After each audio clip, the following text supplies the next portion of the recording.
Сәлем жас түлек. Бұл 41-ші мектеп лицейінің 2021 жылғы түлегі.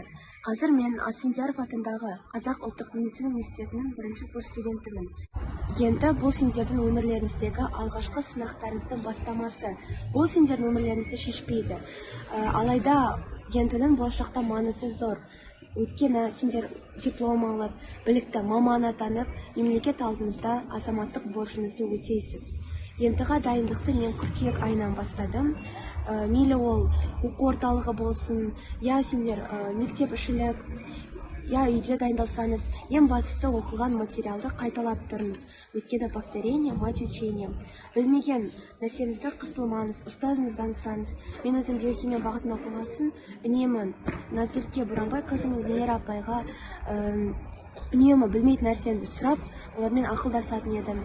Видео болған жағдайда оларға WhatsApp-тан жазып, солай жауабын алатын едім.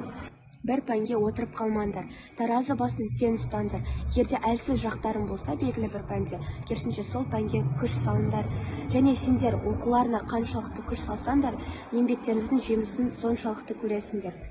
Ең бастысы, сендерге сәттілік тілеймін, қалаған балдарыңды алып, өзіңіздің қалаған оқу орныңызға түсуіңізге тілектеспін.